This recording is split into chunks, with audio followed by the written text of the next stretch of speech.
This week in the Alex Salmond Show, we turn to the election, not to a general election, but an election that's certain on the 4th of November to succeed the redoubtable John Bercow as Speaker of the House of Commons. What are the qualities required to be a great Speaker, and who's going to win the election? We ask a panel of the most experienced parliamentarians in the Palace of Westminster. Watch the Alex Salmond Show on air and online.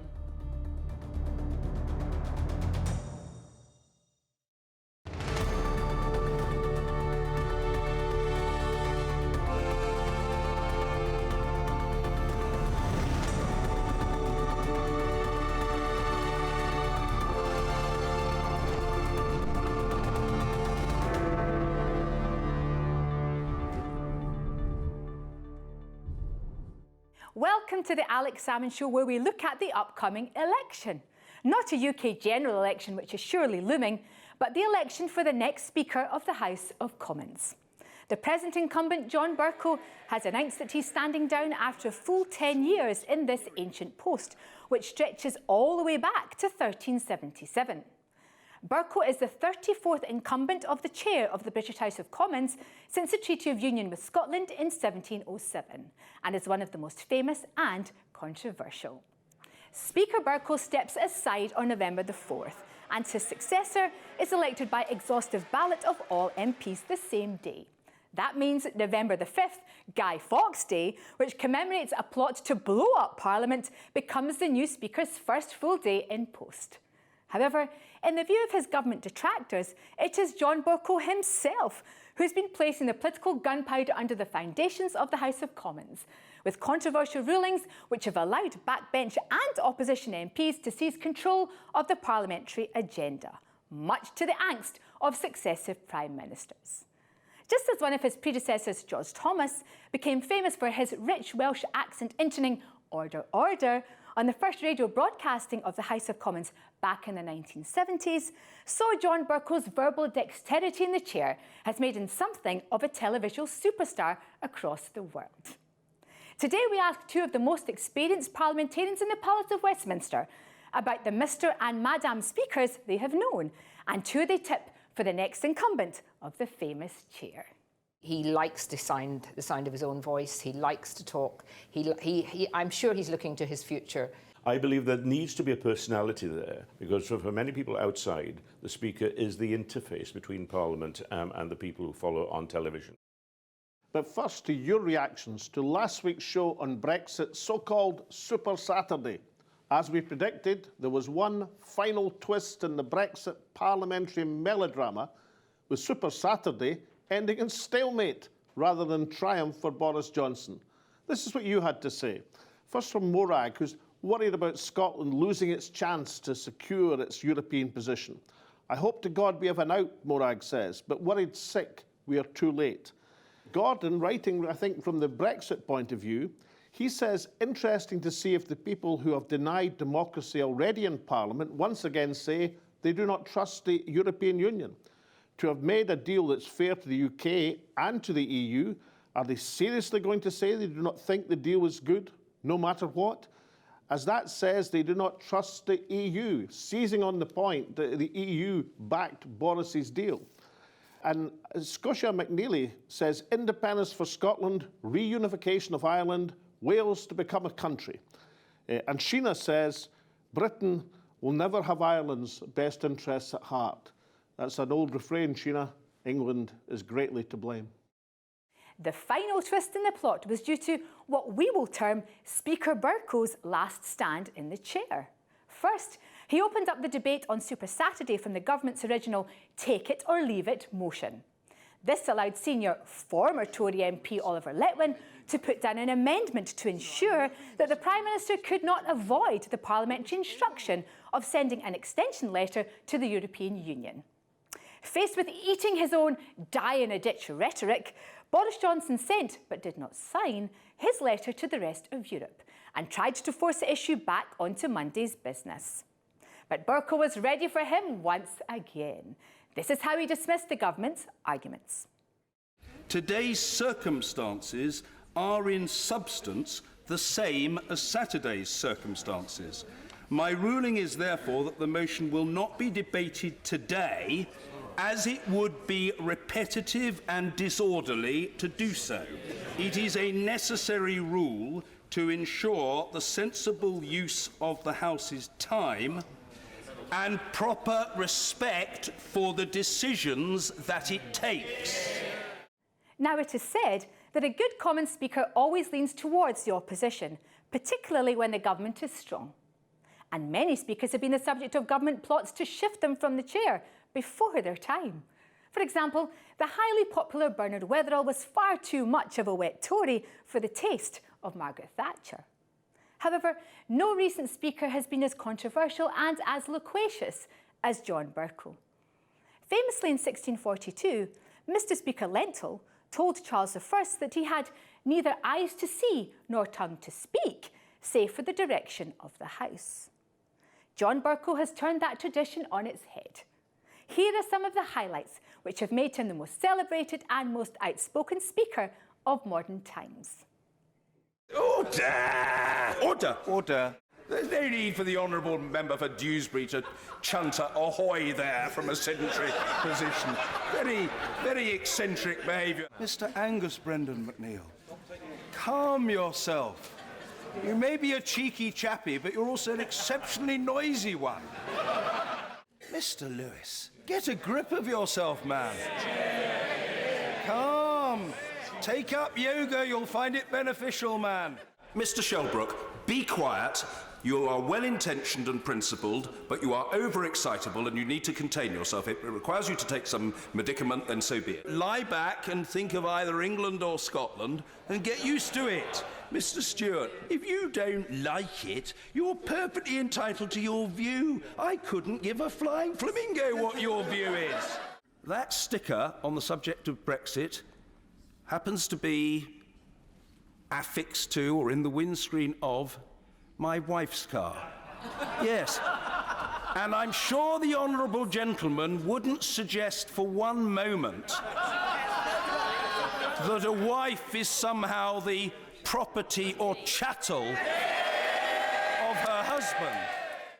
Colleagues, you really are a very, very, very generous bunch of people indeed. And thank you on both sides of the House for the expressions of support, which I richly appreciate. I love this place, you love this place.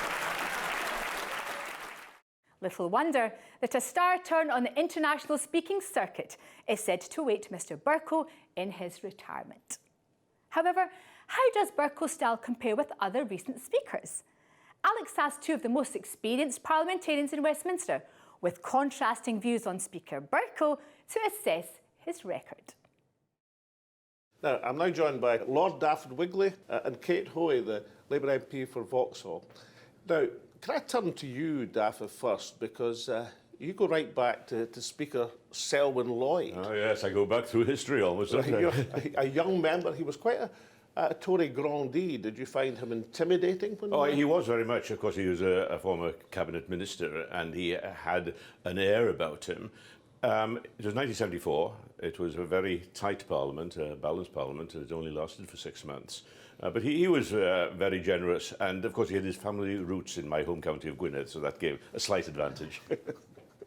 And then on to another Welshman, George Thomas. But you didn't have quite as even a relationship with Lord Tonopandi as he became. No, well, George Thomas had been Secretary of State for Wales, and of course it was at the time when Plaid won its first seat, Gwynedd Evans coming in 1966, and George Thomas used to knock hell out of Plaid up and down Wales. So when he became Speaker, we weren't quite sure how we were going to relate to him, and we met him in the tea room, David Ellis-Thomas, my colleague, and I, and he said, you know, you two boys, nothing will give me greater pleasure than seeing you two boys enter the chamber. And we thought the revolution was happening. Enter the chamber and have to bow to me. But George Thomas became famous because he was the first recorded voice, just radio, of course, yes. In the chair. His order became a clarion call across the networks, as it were. And he was, of course, he'd been a Labour MP, but he was perceived to be someone who was too close to the government in the time of the Thatcher government, and he wasn't too popular with some of his Labour members. There's a lovely story about him. When Dennis Skinner was taking some children around, school children around Parliament, and George Thomas came past and he started talking to Dennis and said, Dennis, aren't you going to introduce me to these nice young boys? And Dennis just threw his thumb over his shoulder, kids, Lord, Andy Pandy. But then your first speaker was Bernard Weatherall, a totally different type of person, a very, very nice gentleman. Yes, and I came in a by-election, so he was particularly, I don't know whether they did it to all by-election winners in those days, but he was particularly nice to myself. And William Hague had come in just a few months earlier, and he had both of us in to have a cup of tea and talk to me about Cake. He was famous for dishing out cake.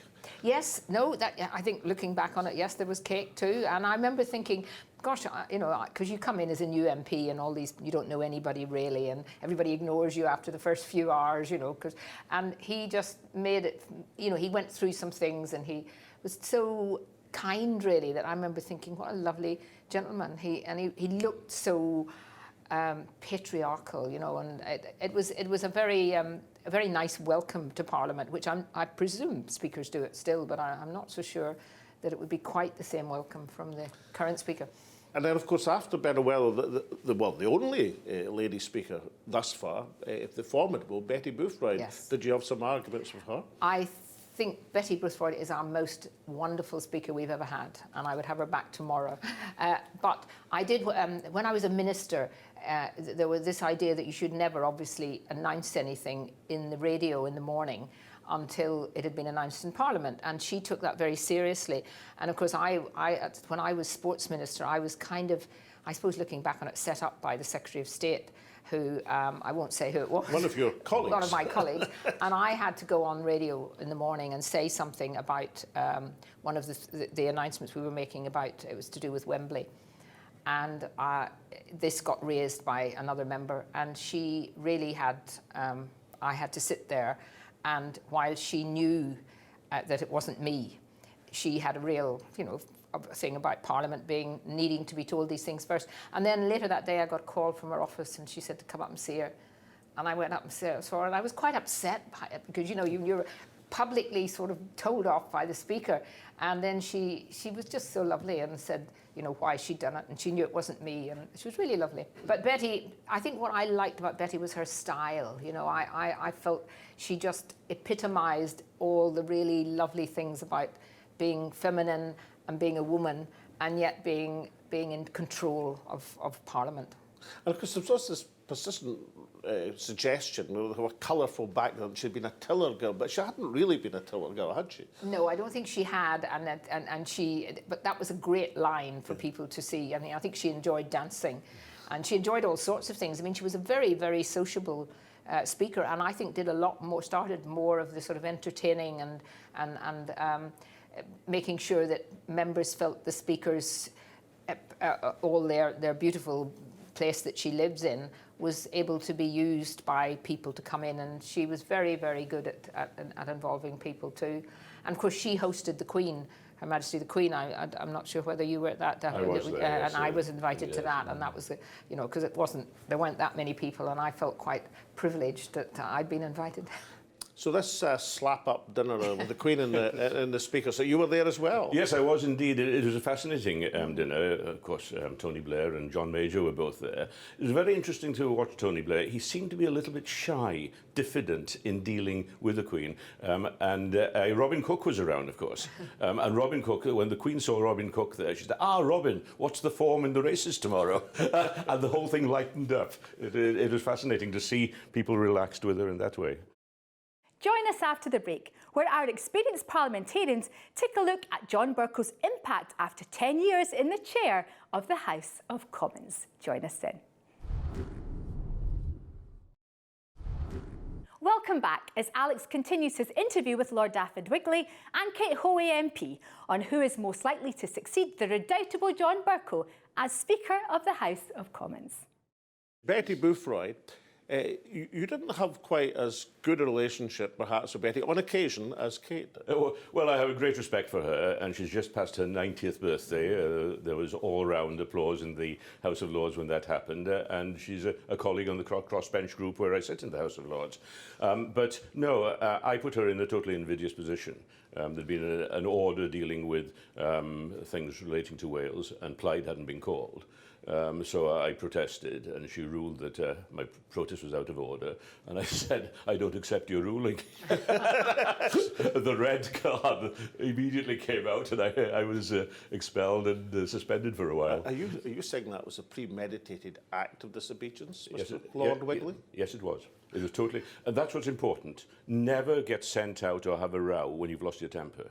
Do it when you're doing it for a purpose. And the purpose I was doing was to highlight the fact that one of the four parties in Wales wasn't getting a shout on a matter relating to Wales alone. And how was your protest regarded back in the Valley? Oh, it was brilliant. I mean, I was suspended twice in that way. Once on the basis of a sheep meat regime over Britain, and the other time on Welsh local government.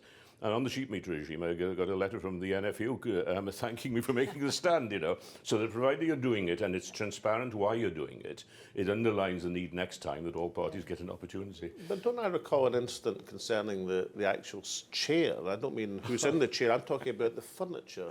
Yeah, well, that was a different type of protest. There was a filibuster going on in relation to, if I remember right, Enoch Powell's Unborn Children Protection Bill, which I was very much against. And we were running a filibuster to try and talk it out. And the Speaker, Harold Walker, Deputy Speaker, called a closure earlier than we expected him to. I went up to the chair and I banged the side of the chair. For goodness sake, Mr. Deputy Speaker, hit it. And the arm of the chair shot up into the air. And there were ooh-ahs all around the chamber. Well, there would be. There would be, yes. Anyway, I went out to the central lobby afterwards. All the press gathered round. They said, what was all that about? I said, oh, it's quite simple, really. There was a loose screw in the chair. And they wrote it up as if I was referring to Harold Walker. So I had to make an apology the next week. Well, I mean, I remember breaking the rules once or twice, but I never broke the furniture. Now, and the next speaker was, of course, Michael Martin. How was your relationship with Michael Martin? Well, it was okay at the beginning. He just, you know, and he was a Labour speaker, and we got on all right with him. But then, of course, we had this problem over the expenses scandal, and I tried on a very normal day getting up and asking him to allow the police to come in and investigate some of the issues that have been going on. And he went berserk. I mean, he literally went berserk at me and went on about how he'd watched me on Sky News channel expounding pearls of wisdom at midnight or something. And he just was so personal.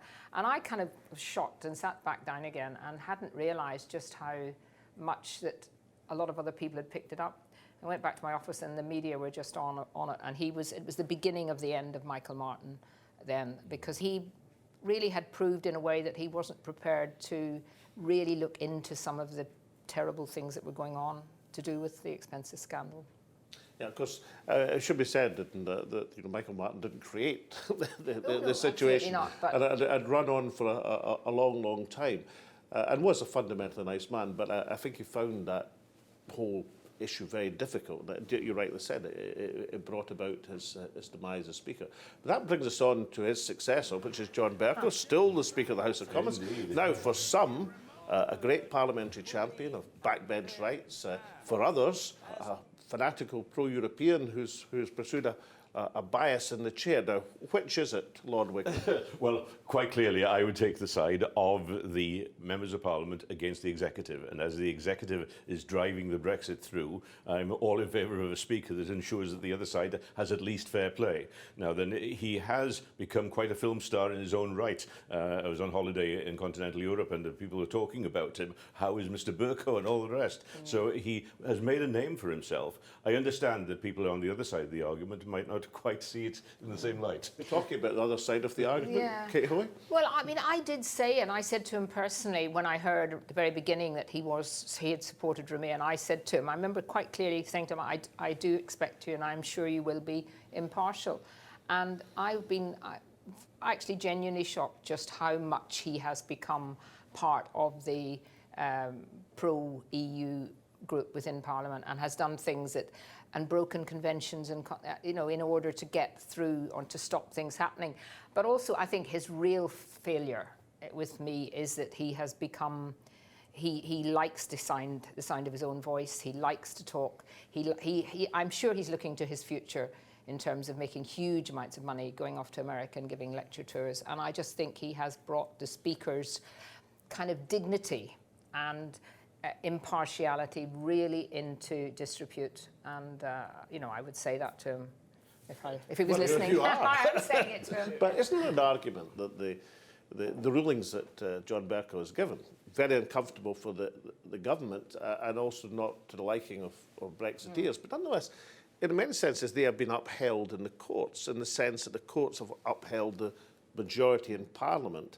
And none of Bercow's rulings would have mattered at all if there hadn't been a majority in Parliament to back them up. Yeah, I think he probably overstretched himself. Initially, he did what a lot of MPs wanted, which was to give backbenchers more say, and that was right. But he then introduced private notice questions, which can be put in by anyone, and literally now you could get a private notice question on the weather. You know, he's given them over and over again. He then allows everybody who stands to speak, so it goes on for a long, long time. So the business of sometimes the actual business gets reduced, and I think he has played that card of wanting to look like he's always got the backbencher first, but actually in the end, you know, the government and the opposition have to be, I think, treated fairly, and I don't think that's happened. And you see, he was Speaker during a Labour government for a short time, and he never gave private notice questions. You look up, the library will show it, how few he gave to when there was a Labour government. And he really became, having been supposedly a Conservative, and then he got the Labour vote, he then became, I think, quite biased. And, you know, I do think the Speaker, you want to know that the Speaker is there and that they're not using their personal political views in terms of what's happening in Parliament. Yeah, in many ways, of course, it's analogous to a referee in a football match, isn't it? The best referees are those that you don't see Yes. and you don't notice. And that's what they used to say about speakers, isn't it? To be heard. Yeah, To be... indeed, and that is the role. Nonetheless, the role of the Speaker is to defend the backbench member of Parliament, whichever side. And it shouldn't be a party political thing. And of course, the polarisation on Brexit has made it that much more difficult. But I hope that every Speaker that does come there does take that role very seriously indeed, because the defence of the ordinary backbench member of Parliament against the executive and against all the other pressures when they're doing their job, that is the most important thing of all. Also, there was that extraordinary incident back in 2015 where William Hague, in one of his last acts, I think as a parliamentarian, tried to change the rules to basically get rid of John Bercow, and was stopped by the Commons. Oh yes, and he would, I imagine, even today, if there was a vote, he would still be, because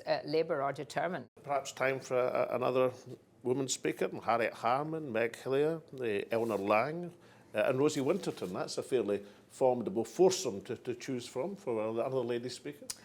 I will not be voting for Speaker for someone on the basis of their gender. I'll be voting on whether I think they'll actually do a good job, and I probably would not be supporting any of those four.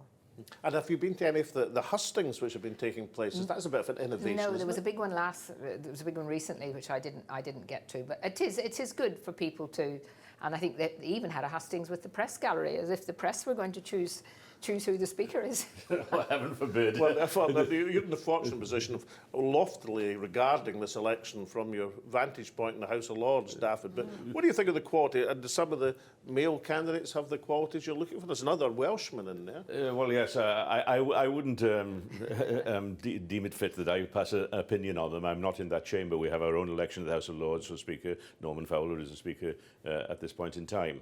But I would be looking, if I was still there, for someone who has the strength to stand up against the executive, because there will be many, many times when the executive, whichever party is in power, they will try to railroad things through and try to lean on the Speaker. So that is very, very strong. I believe there needs to be a personality there, because for many people outside, the Speaker is the interface between Parliament and the people who follow on television. So that, yes, you don't want to have somebody who is play acting and playing to the gallery all the time, but you need somebody with enough of a personality to register and to have have a presence and a voice and a sense of humour. And a sense of humour. I agree with you very much so on that. important when things are boiling up. This is what George Thomas was great at. When things were boiling up, he would say something amusing. Everybody would fall around laughing, and they'd have forgotten why they were arguing. And that is certainly I think Betty an Boothroyd advantage. was able to do that as well. It wasn't amusing like I name Daff of Wigley. Well, We'd all cheer. yes, and you duly go out and go back for 7 days to your constituency and mind your own business, as it were. But that rule has to be there, clearly, because there will be people like I was in a bygone age, perhaps standing up and making a nuisance of myself. As a last question, then, of the speakers you've known, I think I know what the answer is from what you've said. Who's your favourite of the ones you've experienced as? Okay. Oh, I would have to go for Betty Boothroyd. Just. I think way above many of the other speakers that I've known, and I can't go back as far as you, Daffod, but... And yourself, Daffod, from that long range of speakers? Yes, I wasn't in, of course, with John Bercow, so it would be wrong for me to be casting an opinion on him. I don't think that George Thomas, although he was a very successful speaker, I don't think that he did many good turns to Parliament as an institution. He was the greatest personality that I saw. Betty Boothroyd was in another way. Those two in different ways. But I wouldn't like to rule which one I'd put top of the pops out of them. What's important is you get somebody there that is doing a job for Parliament, for democracy, and it's a very, very important job to be undertaken. Absolutely. Well, Lord Wigley, Kate Hoey, I hope you've said enough today to get you one of these invites back to the Speaker's house with Her Majesty the Queen. Yeah. Thank you. Thank you. Loathe him or love him, John Bercow will be a very hard act to follow. Members of the government and hard Brexiteers will be cheering his leaving of the chair. They regard him as a Remainer Speaker who has torn up the Commons rulebook to frustrate Brexit. His supporters retort that no Speaker in history has done more to enhance the role of backbenchers than John Bercow, and that he has bravely fulfilled his fundamental duty of allowing the legislature to do its job of scrutinising the executive. In any event, no one can doubt that Mr. Speaker Bercow, like Frank Sinatra, has done things his way. He will be much in demand to stage many encores on many platforms to reveal just what it was like to be Mr. Speaker amidst the great political storm of Brexit. No occupant of the chair in living memory has matched Speaker Bercow's oratorical skills, and no speaker has been as interventionist and innovative in his rulings. His departure will be a huge relief for the Prime Minister and cause much grief among the Europhiles. One thing is certain, by the viewing public around the world, he will be greatly missed. Next week, we ask our panel of political pundits to reassemble to point the way forward on Brexit. If the Prime Minister finally secures assent for his proposal from the House of Commons, can we finally clear the decks for a general election? Or is there yet more political shocks to come? But now, from Alex and me and all at the show, it's goodbye, and we hope to see you next week.